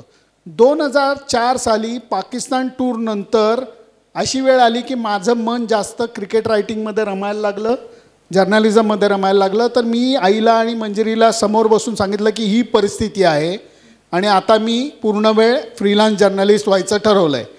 तर मंजिरीने, आई तर काय प्रत्येक गोष्टीला सपोर्टच करायची, ती कमर्शियल ह्याच्यात नाही, पण मंजिरीने एक विचारलं की हे सस्टेन करणं जमेल का. म्हटलं अगं प्रयत्न करून बघितल्याशिवाय कसं कळेल. तर त्यावेळेला तिच्यात आणि माझ्यामध्ये एक खूप महत्त्वाचा डायलॉग झालेला होता. तो डायलॉग असा होता की समजा हे याचं गणित जुळलं नाही तर काय करायचं. तर त्यावेळेला आम्ही दोघांनी बसून हे ठरवलं होतं की काही प्रॉब्लेम नाही, आपण 2 वर्ष हे प्रयत्न करून बघू, नाही झालं तर परत ॲडव्हर्टायझिंगमध्ये येऊ आणि परत ते करिअर या बाजूचं. कारण मला मार्केटिंग ही गोष्ट येत होती, आवडत होती, त्यामुळे तो कॉन्फिडन्स होता की त्यावेळेला मी मॅनेजर होतो, ॲड मॅनेजर होतो, आता मला ऑफिसर म्हणून तरी नोकरी नक्की मिळेल. तर ते आम्ही ठेवलं होतं की, आणि ह्याच्यामध्ये ना तिला ना मला अपयशाची भीती नव्हती, अजिबात नव्हती. कारण याच्यामध्ये आमच्या दोघांचा जरा झंगड थॉट आहे. मला स्विमिंग येत नाही आहे असं 1 सेकंद धरलं आणि माझी उंची 5 फूट 6.5 इंच आहे. तर माझ्या 5 फूट 4 इंच म्हणजे नाकाच्या लेवलला माझ्यासाठी मरण आहे, समुद्र आहे. मग मी 5.5 फुटाच्या डबक्यात बुडून मरायचं हे मला पसंत नाही. मी ॲटलांटिकमध्ये बुडून मरीन, निदान बातमी तरी असेल की लेले ॲटलांटिक क्रॉस करताना मेले. त्यामुळे अपयशाची भीती बाळगून हे झालं तर काय होईल, ते झालं तर काय होईल. आमची लाईफस्टाईल आम्ही पटा बदलली नाही, अजिबात बदलली नाही. आणि त्यामुळे या गोष्टी व्यवस्थित करत गेलो आणि त्याच्या ह्याच्यातनं मार्ग निघत गेला. 2007-08ला मंकी गेटची जी टूर झाली ऑस्ट्रेलियाची, डिझॅस्टर्स टूर, क्रिकेटच्या दृष्टीने नाही, cricket was outstanding. 2007 world cup, cricket was horrible. इन्कमची बोंब, कारण लोकांनी प्रॉमिस केले होते, समजा 50,000 दिले, 30,000 फुल अँड फायनल पेमेंट म्हणून, का तर इंडियन टीम हरली. 2008ला मंकी गेट टूरला ऑस्ट्रेलियाला 82 दिवस मी टूरवरती होतो. अप्रतिम सगळे रिपोर्ट पाठवले होते. न्यूजपेपरचं नाव मी घेणार नाही. त्यांनी मला 1 पैसा दिला नाही, 1 पैसा. तर ह्या धक्क्यातनं आम्ही हेलपाटलेलो होतो. 2008 साली आम्ही ब्रेकला आलेलो होतो की आता हे परत जमत नाही आहे, we have to go back to advertising. आणि त्यावेळेला टी व्ही चॅनल चालू झाला, मला वेगळा ब्रेक मिळाला नाही झालं. मी हे सगळं डिटेलमध्ये एवढ्याकरता सांगायचा प्रयत्न केला की हे हेलकावे आम्ही एकत्र झेललेले आहेत. यात एक फक्त मी ॲड करीन की माझ्या घरी असतानाच्या अडचणी जेव्हा येतात तेव्हा मी त्यांना फोन करून, परदेशात असले तरी अडचणी सांगायचे आणि ते मला सोल्युशन सांगायचे. तसं आत्ता ह्याच्यात सुद्धा फॅक्सवरती रिपोर्ट्स ते पाठवायचे. घरी मी ते फॅक्स वापरून रिपोर्ट्स परत न्यूजपेपरनं पाठवायची. म्हणजे ती सुरुवात जी होती त्या काळात त्यांना मदतीची ही गरज होती. तर मी घरी बसून मला काय करता येईल हा प्रयत्न मी करून त्यांना ती काय म्हणते कळलं का तुम्हाला? मी 5 न्यूजपेपरला लिहायचो. 5 इंटरनॅशनल फॅक्स करायचा खर्च समजा 500 रुपये. त्याच्याऐवजी मी 1 फॅक्स घरी पाठवायचो आणि मंजिरी 4 फॅक्स लोकल पाठवायची. इथपासनं आमची काय 3 पायांची शर्यत एकत्र आहे म्हणजे या सगळ्या ह्याच्यातली. बोल. त्यात रात्रीचे 12 वाजायचे आणि आपल्याकडे मोबाईल त्यावेळेस नव्हता. पेजरवरती मेसेज जायचेच नाही, कळायचे नाही. आणि काहीतरी स्पेल मिस्टेक झाली तर ती मला हवी असायची, कारण त्या लोकांनी विचारलं तर मला उत्तर काय द्यायचं. 12पर्यंत रात्री वाट बघायची यांच्या उत्तराची, कारण यांना जेव्हा कळेल तेव्हा ते मला सांगणार की काय त्यांचा म्हणण्याचा हेतू आहे तो. तर ही लढाई आम्ही अशी पण लढलो आहे की मी रात्री 12 वाजता झोपायची, पुढे माझा दिवस दुसऱ्या दिवशी नॉर्मल सुरू व्हायचा. फारच अमेझिंग उदाहरण आहे. आणि मला आठवत असेल तर सुनंदन काका, तू जेव्हा हर्षा भोगले आणि अनिता भोगलेची मुलाखत घेतली होती तेव्हा त्यांनी पण सिमिलर उदाहरण सांगितलं होतं की हर्षा जेव्हा पाठवायचा रिपोर्ट्सच तेव्हा अनिता कसं ॲक्च्युली असंच फॅक्ट्सचे रिपोर्ट्स तयार करून न्यूजपेपरला पाठवायची. सो अगदीच पॅरलल उदाहरण आहे आणि टीमवर्क आहे. So absolute teamwork. क्रिकेट मुळातच धर्मासारखाच आपल्या देशामध्ये असल्यामुळे आणि क्रिकेट जर्नलिझम त्यात या करिअरमध्ये पडल्यानंतर क्रिकेटच्या सगळ्याच देव आणि महामानवांची भेटगाठ व्हायला लागली आणि ओळख झाली. एक सेलिब्रिटी स्टेटस ओळखीमुळे पण येऊ लागलं. म्हणजे अपार्ट फ्रॉम लेखन आणि चेहऱ्याची ओळख, पण सहवासातनं पण एक सेलिब्रिटी स्टेटस यायला लागतं, ते यायला लागलं. त्याचा तुमच्या सहजीवनावर काही परिणाम झाला का? म्हणजे तुम्ही मगाशी ओझरता उल्लेख केला की लाईफस्टाईलमध्ये खूप रॅपिड चेंजेस नाही केले, पण 10 लोक बोलायला लागले, 10 लोक भेटायला लागले, आपल्या घरी कोणीतरी येऊन गेलंय सेलिब्रिटी क्रिकेटर, उद्या काय सचिन तेंडुलकर भेटलाय. तर या परिस्थितीमध्ये तुमच्या सहजीवनावरती त्याचा काय परिणाम झाला का? झाला असल्यास, नसेल झाला तर का नाही झाला, किंवा काय तुम्ही त्या गोष्टीकडे कसं बघितलं जेव्हा एक सामाजिकदृष्ट्या आणि लोक ओळखायला लागले या दृष्टीने स्टेटस काही प्रमाणात सेलिब्रिटी म्हणून तुम्ही बनत गेलात, विशेषतः सुनंदन काका? पहिलं तुम्ही सांगता. काही गोष्टी परत मी त्या मुद्द्यावरती 1000 वेळा येणार आहे की कीप इट सिम्पल. का तुम्हाला प्रूव्ह करतो. आमच्या घरी या घरामध्ये काहीतरी ते वास्तू तथास्तू म्हणते ते आहे का काय मला माहीत नाही. सचिन तेंडुलकर, धोनी, राहुल द्रविड, रमीज राजा, हर्षा भोगले, नंतर Ajinkya Rahane, you name it, म्हणजे जुन्या काळातले खूप मला नावं आठवणार नाहीत, सौरव गांगुली, या सगळेजणं आमच्या घरी जेवायला येऊन गेलेले आहेत. सेहवाग सकट सगळेजणं जेवायला येऊन गेलेले आहेत. फक्त आमची पद्धत ही आहे की आता सचिन तेंडुलकर येणार म्हणून घरातली कटलरी काढा आणि मग ते बेस्ट हे काढा, हे नाही. आम्ही स्टीलच्या ताटलीत जेवतो, त्यांनाही घरी आल्यानंतर स्टीलच्या ताटलीतच जेवायला घातलेलं आहे. धोनी आमच्या घरी जेवायला आला त्यावेळेला आउटस्टँडिंग मेनू बनवलेला होता. पोळी, उपासाची बटाट्याची भाजी, आमटी, संपलं. आणि ही अजिबात थापा म्हणत नाही आहे, अजिबात थापा मारत नाही आहे, देवाची शपथ.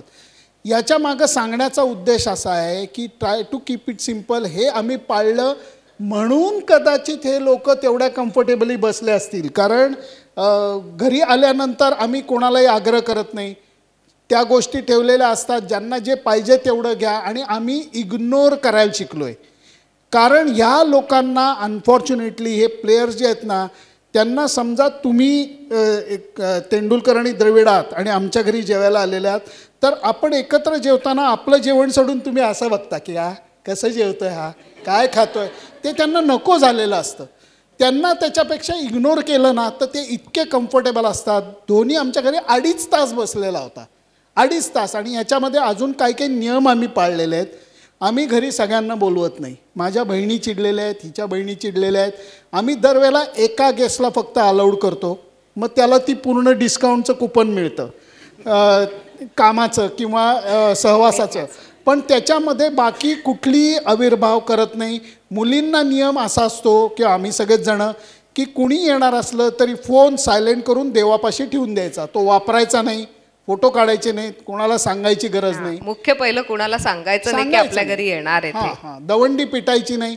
आणि ह्याच्यामुळे प्लेयरही निवांत बसलेले आहेत आमच्या घरी, पाय पसरून बसलेले आहेत खाली जमिनीवर. धोनी खाली जमिनीवर, सौरव गांगुली खाली जमिनीवर बसलेला आहे. आणि ह्या गोष्टींमुळे कदाचित आमच्या घराला ते सौख्य लाभलं की अरे बाबा येऊन गेले. आणि या सगळ्यामध्ये सौरव गांगुलीची तर हाईट झालेली होती की सौरव गांगुली 2005 साली आमच्या घरी आला आणि त्यावेळेला संध्याकाळचं जेवण झालं. To cut the story short, दुसऱ्या दिवशी माझ्या बिल्डिंगमधला एक जण म्हटला, क्रिकेट पत्रकार ना तुम्ही? म्हणलं हो. तुम्हाला माहिती आहे का? म्हणलं काय? गांगुली काल येऊन गेला सोसायटीत. मी म्हणलं शक्यच नाही, काय थापा मारता राव, कलकत्त्याला होता तो, कलकत्त्याला राहतो, इथं कशाला लावतो का पैज? म्हणला माझ्या माहितीप्रमाणे काल गांगुली येऊन गेला. हे सांगण्याचा मतलब असा आहे की आम्ही दवंडी पिटलेली नाही. इव्हन आमचे त्यांच्याबरोबर प्लेयर्स बरोबरचे फोटो अजूनपर्यंत बाहेर आलेले नाही आहेत, बाहेरच आलेले नाही आहेत. कारण ते बाहेर आले की लोक विचारणार की अरे तुमच्याकडे येऊन गेले. आमच्या सोसायटीतली पोरं नंतरच्या काळात त्यांना कळत नाही म्हणून ते पुण्यात मॅचेस असल्या की ते आमच्या वॉचमनच्या इकडे वेळ लावून गस्त घालायचे की 2 तास मी थांबतो, 2 तास तू थांब, असं करून पूर्ण दिवस. म्हणजे मग सुनंदन काकांकडे कोणीतरी प्लेअर आला की सगळ्यांनी एकमेकांना सांगा, ते तर सांगणार नाहीत. पण सचिन तेंडुलकर आला त्यावेळेला फार मजा आली. आम्ही 5व्या मजल्यावर राहतो, तर सचिनला गाडीतनं घेऊन आलो, गुपचूप गाडीतनं बाहेर काढलं, लिफ्टमध्ये घातलं. तर लिफ्टमध्ये घातल्यानंतर 5व्या मजल्यावर लिफ्ट आली, तर लिफ्टमधनं मी आणि सचिन बाहेर पडत होतो आणि आमचे शेजारी पाटील म्हणून आहेत, ते गेल्या आठवड्यात राहायला आले होते. तर ते पाटील लिफ्टमध्ये यायला थांबलेले होते 5व्या मजल्यावरती. लिफ्ट उघडली, मी आणि सचिन तेंडुलकर, त्यांनी सचिनकडे असं पाहिलं, केलं, लिफ्टमध्ये गेले खाली निघून गेले. आणि नंतर सचिन घरी आला, आमचं जेवण बिवण झालं. संध्याकाळी फिजिकल रडत आले होते ते. सांगायचं नाही तुम्ही सचिन. म्हटलं तुम्ही केलं, आता मी काय करू? मला वाटलं सचिन इथं कशाला येईल. म्हटलं आता ही माझी चूक नाही ना, आता काय करणार. तर या गोष्टी घडलेल्या आहेत. पण आम्ही घरी आमच्या कुणी आलं तर आम्ही आमच्या पद्धतीने जगायचा प्रयत्न करतो. त्याच्यामध्ये काहीतरी फॅन्टास्टिक दाखवायला जायचं किंवा तुझ्याकडनं आणून त्या दिवशी पुरती हिने मी मूर्ख उदाहरण देतोय, तुझ्याकडनं आणून त्या दिवशी पुरती हिने हिऱ्याची अंगठी बिंगठी घातली आहे, मग हे फार लांबचं झालं. मी तुम्हाला सांगितलं तसं आमच्या घरी सगळेजण आपण रोज जेवतो तसं स्टीलच्या ताटलीतनं जेवलेले आहेत, अजिबात काही नाही. पण हे साधेपणा जपण्याचा प्रयत्न जर का केला तर त्याचे आम्हाला वारंवार रिवॉर्ड्स मिळालेले आहेत. त्यामुळे जे लोक घरी येतात ते सगळे ते म्हणतात की म्हणजे धोनी घरी आल्यानंतर म्हणला होता अजीब लग रहा है. म्हणलं क्यों, क्या हो गया? पहली बार किसके घर पे गया हूँ, घर में कोई नहीं है. नाहीतर म्हणलं त्या दिवशी तर मुलींनाही सांगितलं नव्हतं की धोनी येणार आहे. हर्षा काका म्हणजे हर्षा भोगले हा आमचा म्हणजे अगदीच क्लोज असल्यामुळे हर्षा काका मुलींना माहिती आहे आणि हर्षा काका येणार आहे असं एवढंच त्यांना सांगितलं होतं. कॉलेजमधनं लवकर या, हर्षा काका भेटणार आहे तुम्हाला. त्यामुळे त्या आल्या तर त्यांना असं डोक्यात होतं की हर्षा काकाचे. दार उघडून बघितल्यावरती धोनी. माझी पोरगी दार उघडायला तयार नाही, तेव्हा धोनी म्हणाला नुपुर दरवाजा तो खोलो, मैं हर्षा ही हूँ, थोडे से बाल ज्यादा है.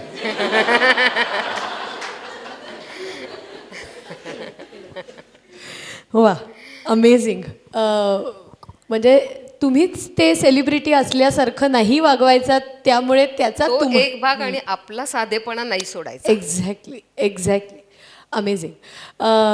आत्ताच्या काळामध्ये ना म्हणजे आमची सगळी जनरेशन इज स्पॉइल्ड फॉर असं चॉईसेस. खूप मल्टिपल गोष्टी असतात, त्याच्यामुळे डिसिजनपर्यंत पोचणं पण खूपदा अवघड होतं किंवा प्रत्येक गोष्ट इन्स्टंटली मिळेल असं वाटतं. सो लोकांना परफेक्टच मिळाले तर मग कंपॅनियनशिप सुखीच होईल असं वाटतं. त्यामुळे तुम्ही तर 1-2 भेटींबद्दल बोललाय, आमच्या इथे तर 20-20, 25-25 वेळा भेटून म्हणजे कंटाळा येतो एकमेकांचा आणि मग नाही म्हणतात एकमेकांना, अशी पण उदाहरणं आम्ही अनुरूपमध्ये बऱ्याचदा ऐकतो. तर गोष्टी कालानुरूप इव्हॉल्व्ह होतात का, तशी नाती पण कालानुरूप इव्हॉल्व्ह होतात का, आणि त्या बाबतीत तुम्ही एकमेकांबरोबरच्या अनुभवाबद्दल काय सांगाल? तुम्ही सांगा पहिलं मग मी सांग. नाही, बोल बोल बोल बोल. कालानुरूप बदल तर हे आहेतच, निसर्गतात सगळ्यांचे आहेत आणि ते सगळ्यांनी ॲक्सेप्ट करायला पण पाहिजेत. म्हणजे अगदी आमच्या वयांमध्ये सुद्धा आता जाणवतं ना की तेव्हाची ती ताकद आणि तेव्हाची जी आहे आपली ऊर्जा ही काय आता राहिली नाही आहे. आमच्या दोघांमध्ये 1 वर्षाचं अंतर आहे, त्यांची ऊर्जा अजून खूप आहे पण मी त्या लेवलला आता पोचत नाही आहे. तर हा कालानुरूप झालेला बदल आहे, पण तो त्यांनी पण ॲक्सेप्ट केला आहे की हां तुला नाही जमत आहे माझ्या एवढं करता तर ठीक आहे. तर तो बदल एकमेकांचा ॲक्सेप्ट पण करायला शिकलं पाहिजे.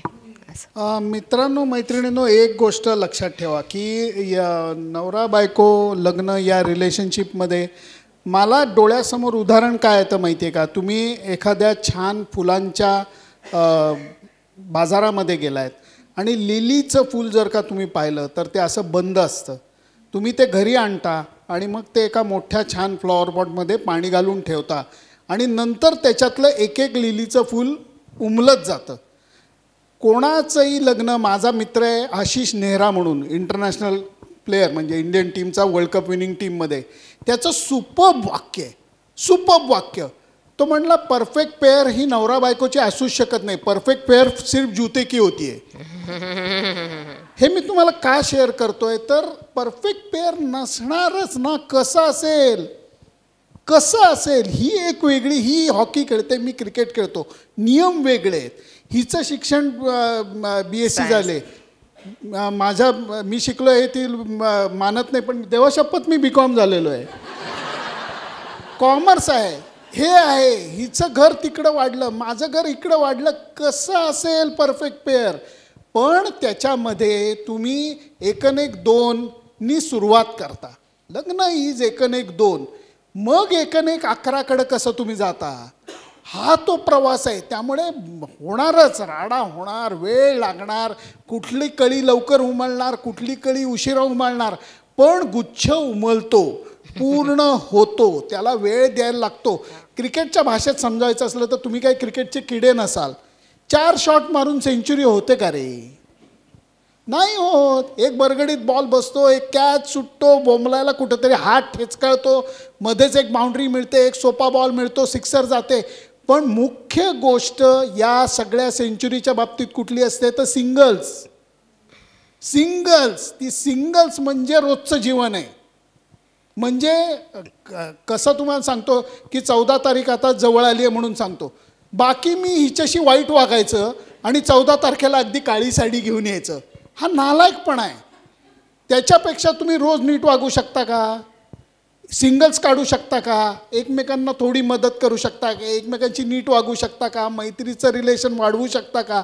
हे सिंगल्स, ते स्ट्राईक रोटेट आम्ही क्रिकेटमध्ये म्हणतो तसं स्ट्राईक रोटेट व्हायला पाहिजे. बाबा हिनी केलं, आता मी करतोय, आता माझं झालं हिनी. कारण हे स्ट्राईक रोटेट करणं मी का तुम्हाला सांगतोय प्लीज लक्षात घ्या. मी बॅट्समन आहे, मी कमावताय, ही हाऊसवाईफ आहे असंही म्हणते, पण माझी रन पूर्ण कधी होईल? ही समोरनं पळाली तर, मी एकटाच पळालो तर कुणी क्रिकेटमध्ये रन देतं का? तसं नाही आहे. त्यामुळे ह्या दोघांनी ही गोष्ट लक्षात ठेवायला पाहिजे की ही 3 पायांची शर्यत आहे. क्रिकेटच्या भाषेत हे सिंगल्स पळणं आहे, पण सिंगल्स पळत ठेवला, स्ट्राईक रोटेट होतो, फलक हालत राहतो, तुमच्या गोष्टी बदलत जातात आणि नंतर मग तुम्हाला, आणि हे एव्हर इव्हॉल्विंग मी परत का म्हणलं नाही, अजून माझे कित्येक गुण अवगुण तिला कळायचे आहेत, तिचे कित्येक गुण अवगुण आम्हाला कळायचे आहेत. म्हणून एक आचरटपणा आम्ही केलेला आहे. आमच्या लग्नाला 20 वर्ष झाली, त्यावेळेला त्याच मंडपामध्ये त्याच गुरुजीला बोलवून त्याच लोकांच्या समक्ष आम्ही परत लग्न केलं. सेलिब्रेशन, सेम जेवण ठेवलेलं होतं, हिला सांगितलेलं नव्हतं. हिला मी आपलं म्हटलं आज 20 वर्ष झाली, अरे वा छान वगैरे, कुठं जाऊयात नाही आपण त्यावेळेला जोगेश्वरीला जाऊन कसबा गणपतीला ओंकारेश्वराला जाऊन गेलो होतो. ओंकारेश्वरापाशी आल्यानंतर म्हणले की आपण त्या हॉलला जाऊन येऊयात का बेडेकर गणपतीच्या. म्हटलं का नाही, आपलं लग्न तिथं झालं होतं. म्हटलं ठीक आहे जाऊ, काय हरकत नाही. तिथं गेलो तर हे सगळेजण हजर होते आणि मग आम्ही मग गुरुजी इतके खुश होते की पोरींच्या उपस्थितीत आम्ही लग्न केलं. पण ह्याच्यामध्ये काय आहे बाबा, 20 वर्षाची पार्टी द्यायचीच आहे, आपल्या आत्तसोके ना, त्याला एक फ्लेवर द्या ना काहीतरी. दॅट वॉज खोबरं आणि कोथिंबीर. जेवण हे होतंच, पण अशी काहीतरी नौटंकी करा, एव्हर इव्हॉल्व करा. हसण्याच्या संधी सोडा, भांडणाच्या आपोआप मिळणारच आहेत, अर्थात मिळणारच आहेत. कारण तुम्ही येताना तुम्ही जरा ऑब्झर्वेशनमध्ये कमी आहात सगळेजणं. सप्तपदीच्या वेळेला नवरा पुढं असतो आणि बायको मागणं ती 7 पावलं टाकत येते. आत्ता उलटं दिसलं असतं तुम्हाला, ही पुढं होती मी मागं होतो. That is life, that is life. पुढच्या काळामध्ये ह्या काय बघू नको माझ्याकडे, हेच आहे. लग्न झाल्यानंतर एक त्रिकालाबाधित नियम मुलांना लक्षात ठेवा, सिंह कोणाला घाबरतो, सिंहणीला. हे जर का तुम्ही ॲक्सेप्ट केलं, सोपं आहे हो पुढचं सगळं, काय घाबरण्यासारखं नाही. असं म्हणून काय घाबरण्यासारखं म्हणाले ना ते, काय घाबरण्यासारखं. ॲक्च्युली माझा शेवटचा प्रश्न हाच होता की लास्ट काही रिमार्क्स आणि काही सजेशन्स मुलामुलींसाठी तुम्ही देऊ शकाल का? तर तू तर दिलेच आहेस, पण मावशी तू पण. मी मगाशी म्हटलं तसं तुम्ही तुमच्या लग्नाची एक डेडलाईन आखलीच पाहिजे. म्हणजे मी केलं ते, मला अगदी आत्ताच्या घडीला सुद्धा करेक्ट होतं असं वाटतं. आणि त्यानंतर ज्या काही तुमच्या अडचणी येतील त्या एकमेकांच्या समजून वाट बघा की बदल होतील. लगेच बदल कुठलेही होत नाहीत. त्यामुळे आपल्याही चुका बदलायला थोडा वेळ घ्या, त्यांच्याही चुका समजून घेऊन तो बदल त्यांच्यात व्हायला वेळ द्या आणि मग ते सगळंच व्यवस्थित होईल. शेवटचा एक लेले स्टाईल रिमार्क देतो. सॉरी मला माफ करून टाका, आधीच माफी मागितलेली बरी. काय आहे की मला वाटत असतं की मी माधुरी दीक्षितशीच लग्न करावं. मी हा विचार करतो का की माधुरी दीक्षितला वाटेल का माझ्याशी लग्न करावं? मी श्रीराम नेने आहे का? मी जर नसलो, तुम्ही बघा, तुम्ही काय आणि मी काय. MBBS CA एका वेळेला झालेले इथे कुणी आहेत का? इस्रोचे सायंटिस्ट कुणी इथे? अरे कुणीच नाही आहेत. हे सगळे सामान्य आहेत, जसा मी पण आहे, जसा ही पण आहे. आपण जर का सामान्य असलो तर सुरुवातीला तुम्हाला असामान्य नातं आणि जोडीदार मिळणार नाही आहे. एक लक्षात घ्या. तुम्हाला जर का मुलींना मी म्हणतो की तुम्हाला जर का असं वाटत असेल की IITतल्या टॉपरनी माझ्याशी लग्न करावं, तर तो तुमच्याशी करेल का? हा विचार करून बघा. उत्तर काय मिळतंय बघा. मुलांना तुम्हाला वाटत असेल की भारी पोरगी, जिला जॉबही सिटी बँकेमध्ये आहे, दिसायलाही सुंदर आहे, दिवसा स्कर्ट घालते, संध्याकाळी नऊवारी घालून भाकरी करून देते, असं काही नसतं. असं काही नसतं. त्यामुळे ह्या गोष्टी तुम्हाला जर का प्रॅक्टिकल लेवलवरती आणता आल्या की बाबा मी साधा आहे, मला जोडीदार साधा मिळणार आहे, पण मगाशी जे मी उदाहरण दिलं त्याची गांभीर्यता लक्षात घ्या. लग्न आणि रिलेशनशिप चालू करणं हा तुम्ही गुच्छ आणून त्या फ्लॉवर पॉटमध्ये ठेवण्यासारखं आहे. तुमच्या एकमेकांच्या नात्यांनी, संवादातनं ते एक एक फूल उमलणार आहे. त्यामुळे त्याला वेळ जर का दिलात, हे जर का समजून घेतलं की मी महान नाही आहे, माझा जोडीदार महान नसेल, आणि उलट्या बाजूला तुम्हीसुद्धा समजून घेतलं, तर ह्याच्यातनं कसं होईल माहिती आहे का की तुम्हाला या प्रवासामधली गोडी खऱ्या अर्थाने कळेल. आणि तुम्ही ते साशंकता मनात घेऊन होईल का, जाईल का, नीट होईल का, हे होईल का, मग मला ते तपासून बघायला लागेल, असं नसतं. तुम्ही किती 34 वर्ष होऊनही आम्हाला अजून शोधाशोध चालूच आहे की अरे बाबा हा पैलू काय आहे स्वभावाचा, ती शोधते, हा का पहिला का, हे चालू राहणार आहे. त्यामुळे उडी मारा आणि एकत्र 1-1-2नी सुरुवात करा. 1-1-11चा प्रवास तर चालू करा. तुम्ही जर का प्रवासच चालू केला नाही आणि सारखं अमुक तमुक झालं की मी लग्नाचा विचार करणार आहे, कसं काय? म्हणजे तुम्ही घर झाल्यानंतर, अमुक झाल्यानंतर, गाडी आल्यानंतर, जॉब कन्फर्म झाल्यानंतर फक्त त्याच्यामध्ये लपवा छपवी नको. जे आहे ते उघड पाहिजे, स्पष्ट पाहिजे, क्लिअर पाहिजे. आणि त्याची जाणीव जर का दोघांना असली, अवास्तव अपेक्षा नसल्या पाहिजेत. त्या जर का नसल्या, आणि शेवटचा ॲब्सोल्युटली शेवटचा सल्ला, रसिक बना. हा खूप एनकम्पासिंग शब्द आहे, याला दुसरा इंग्लिश हिंदी शब्द नाही आहे. रसिक बना, jack of all trades and king of two बना. तुमचं जे काही क्षेत्र असेल, कोण इंजिनियर असेल, कोण आर्किटेक्ट असेल, दॅट इज युअर कोर. पण त्याच्याबरोबर तुम्हाला थोडं म्युझिक आवडतं आहे, कोणाला तरी चित्रकला आवडते आहे, कोणाला तरी डान्स आवडतं आहे, कोणाला तरी पाककला आवडते आहे, कोणाला तरी ट्रेकिंग आवडतं आहे, कोणाला गप्पा आवडत आहेत, कोणाला वाचन आवडतं आहे. ह्याच्यातनं तिला काय आवडतं आहे, मला काय आवडतं आहे. मग थोडंसं ती जसं मगाशी म्हणाली मंजिरी, की सुरुवातीला तिला शास्त्रीय संगीत झेपायचं नाही, पण म्हणून नाकं मोडून ती मैफिलीला आली नाही असं नाही झालं, पण आता त्याचा आनंद ती दसपटीने एन्जॉय करते. तर या गोष्टी हळूहळू हळू इन्कल्केट केल्या तर मला वाटतं लाईफ इज ब्युटिफुल. तुम्ही करण्याची गोष्ट आहे फक्त, आणि उडी मारण्याची गोष्ट आहे. क्या बात आहे. गेले जवळपास 1 ते सव्वा तास सुनंदन लेले आणि मंजिरी लेले हे 2 प्लेयर्स पिचवरती सिंगल्स काढत, मध्ये सिक्सर मारत अशी त्यांची पार्टनरशिप करत होते. 2 बॅट्समन नाही म्हणणार, बोलंदाज इथे होते की ज्यांनी जबरदस्त टिप्स पण आपल्याला दिल्या, अतिशय महत्त्वाच्या गोष्टी सांगितल्या, आणि एक प्रकारे एक अतिशय सिंपल कानमंत्र सुद्धा दिला, कीप इट सिम्पल. त्यामुळे तो सगळा लक्षात ठेवूया आपण, आणि या आज दिवसभरात झालेल्या सगळ्या गोष्टी पण लक्षात ठेवूया. तुम्ही दोघंही इथे आलात आणि फारच महत्त्वाच्या टिप्स आणि तुमच्या अनुभवातून आलेल्या गोष्टी सांगितल्यात. सून ते सासू आणि जावई ते सासरे हा प्रवास तुमचा तुम्ही तुमच्या सगळ्या बोलण्यामध्ये सांगितलात, आणि अर्थातच नवरा बायको म्हणून असणाऱ्या सहजीवनाबद्दल खूप महत्त्वाच्या गोष्टी सांगितल्यात. त्याबद्दल मनपूर्वक धन्यवाद.